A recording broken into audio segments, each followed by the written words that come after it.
purpose of this series is to explore the difference between miracles and magic. When people are questioned about the differences, the consensus seems to be that miracles come from God and magic comes from outside of God. Our main argument is that this subject may be more nuanced, given that anyone can invoke God's name and claim He is on their side. If you were to imagine yourself in neutrality, watching two teams each argue that they are gods and the other is evil, yet both perform similar rituals and have similar manifestations, it still leads back to the question, what is the difference? We should turn our attention to an account in Ezekiel chapter 4, where God asks Ezekiel to perform actions that are strikingly similar to what some might call black magic. God instructs Ezekiel to take a large clay brick, draw a map of Jerusalem on it, and enact a symbolic siege using miniature siege equipment. Ezekiel is then told to lie on his left side for 390 days, staring at the siege, and on his right side for 40 days, continuing to witness his enactment. These numbers are not coincidental. For example, the number 40 is a hieroglyphic for the waters, referencing Aquarius. Aquarius symbolizes the manservant, or one in service to others. Given this symbolic nature, it certainly encompasses forced service and captivity as well. This event occurred in the early 6th century BCE before the destruction of Jerusalem. God also asks Ezekiel to cook his food over human feces, aligning with the symbolic meaning of the number 40. These rituals correspond with zodiacal elements in the sky, blurring the lines between what is considered magic and what is seen as a godly miracle. Enacting harm on others through action figures has few differences from someone using a voodoo doll to inflict suffering on a specific individual. These two activities are so similar that claiming one is a commandment by God, while the other is not, may be the only distinction regarding the morality of these actions. We speculate that in most cases, God isn't commanding someone to perform rituals to harm another person, even if they believe they hear a voice asking them to do so. It's important to remember the commandment to not take the Lord's name in vain, which means not invoking His name for our own ambitions. If we determine what's good and evil based on what God commands, we must carefully discern what is truly God's voice and what might be coming from an unseen spirit or mental illness. Our hope is that people who feel they hear God's voice and choose to perform unconventional actions have a solid relationship with God, having a measurable and steady foundation developed over years. Yet clearly, we need to fully examine what is forbidden in Holy Writ.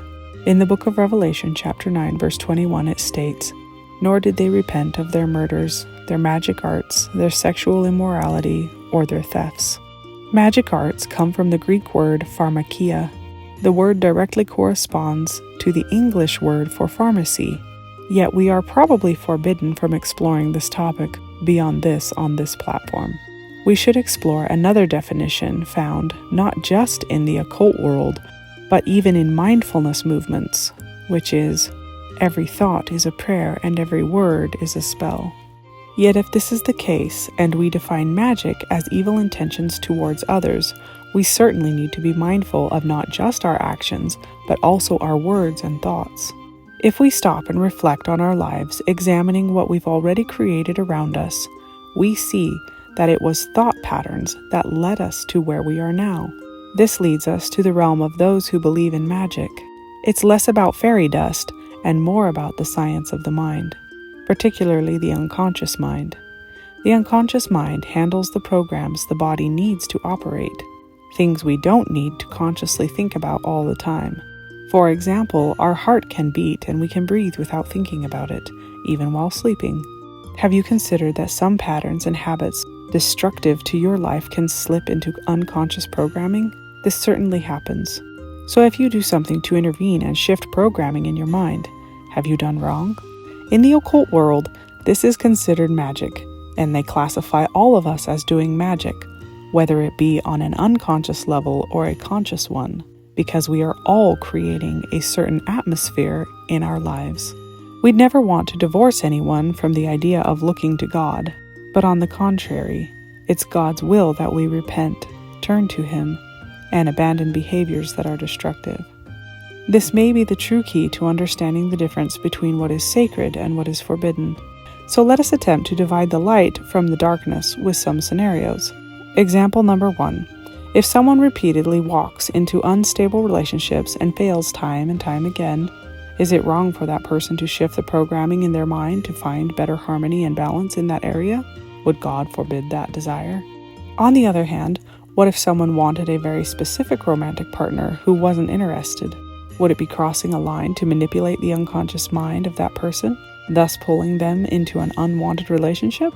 We'd argue that it's crossing a line to mess with another's free will. Example 2.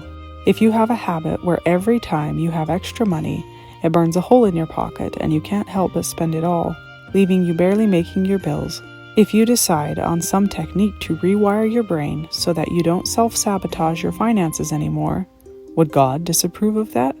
Conversely, if someone had a certain amount of funds in their bank account, would it be moral to do something to manipulate their unconscious programming to gain a portion of their excess? Our children would call that kind of behavior sketch. We hope that we've raised some healthy questions for you to ponder, and also hope that you can find some common sense in all of this. Our expertise lies in understanding the stars above, which provide a guide to living a healthy and balanced life. We've barely scratched the surface on this video, but plan to continue revealing more. To be continued.